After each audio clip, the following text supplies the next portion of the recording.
In the heart of a warm and a fertile land, where the drums spoke before dawn and the hills glowed gold under the sun, there lived a young woman named Adwoa. Her village in Tomabam was small but filled with laughter and love. The people rose with a roaster's crow, greeted one another with smiles, and believed that wisdom was the greatest treasure one could own. Among all the people, Adwa shone like morning light. She was gentle and calm, yet wise beyond her years. When neighbors quarreled, they would say, "Let's call Adwa, she would know what to do." When a child was lost or a family faced trouble, it was Adwa who found the right words to bring comfort. Her heart was pure, and her tongue carried peace. But far away in a capital city lived King Nanakwe Kutsene, a man both powerful and proud. He loved wisdom, but he loved his power even more. His throne was tall, his gold plentiful, and his ego even greater. Many times he would boast to his courtiers, "No one in this land is wiser than I." And these courtiers, out of fear, would nod and say, "Yes, my king, you are the wisest of all." One morning, driven by pride, the king sent messengers throughout the land with a challenge. "Let anyone who believes they are wise come before me.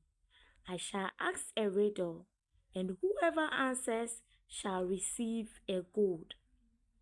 But whoever fails shall serve in my palace for the rest of their life." The news spread like Hamatan fire. Some laughed at the king's arrogance. Others trembled, fearing his pride.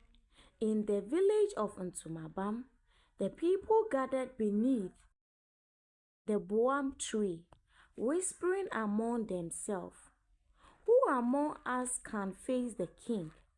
Someone asked. Then an elder said quietly, "Anyone can, it is Adwoa." Adwoa herself heard the news and felt her heart beat fast. "Who am I to stand before a king?" she asked. But that night, her grandmother called her close. The old woman's eyes were dimmed but filled with wisdom. She placed a carved wooden symbol in Adwoa's palm and said softly, "My child, wisdom is not for keeping, it is for sharing. Go and let the truth speak through you."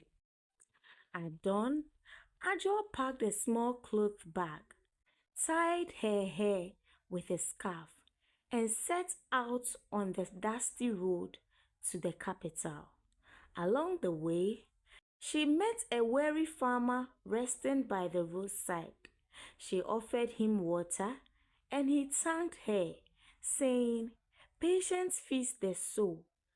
Later, she helped an old woman lift her bundle of firewood, who smiled and said, "A kind heart never walks alone."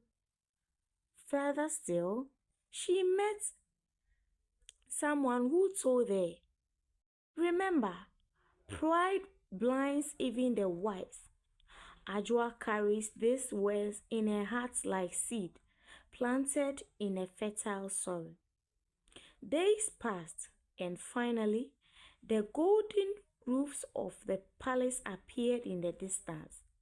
When Adwoa arrived, she bowed low before the king, who sat upon his stool of power, surrounded by guards and drummers.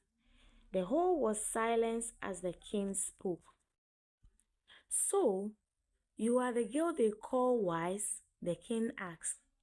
Adwoa lifted her head humbly. I am but a servant of truth, my king, she said. The courtiers gasped.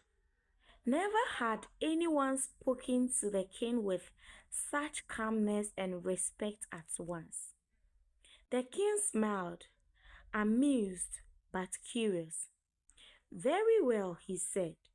If you are as wise as they claimed, answer me this. What walks on four legs in the morning, two at noon, and three in the evening? Adwoa smiled gently. It is a man, my king. As a child, he crawls on hands and knees. As an adult, he walks on 2 feet. As an elder, he leaned on a staff to move. The king nodded slowly. Clever. Let us try another. He asked questions after questions about the sun and the moon, about love and deceit, about the wind and the water. And each time, Adwoa answered with patience and wisdom. The courtiers whispered in amazement. The king began to frown, for he had not expected her to know so much. Finally, he raised his golden staff and said, Now, for the final riddle, tell me, Adwoa, what is the greater than wisdom, more precious than gold, and yet invisible to the eyes? The hall fell silent. Even the birds outside seemed to stop singing. Adwoa closed her eyes and thought of her grandmother's words, of the farmer's patience, the old woman's kindness, and the traveler's warning. Then she lifted her head and said softly, Humility, my king, for wisdom without humility is like a drum without sound. A huge swept through the palace. The king's eyes widened. He sat back on his stool, and his proud heart trembled. For the first time, he felt truly small and truly wise. After a long silence, the king rose to his feet and bowed his head slightly before Adwoa. You have taught me everything. You have taught me something my gold could never buy, he said. From today, I shall wear humility as my crown. The drums beat, the courtiers cheered. Gold was brought before Adwoa, and songs were sung in her honor. The king declared a feast, saying, Let all know the truth. Wisdom dwells not in pride, but in humble heart.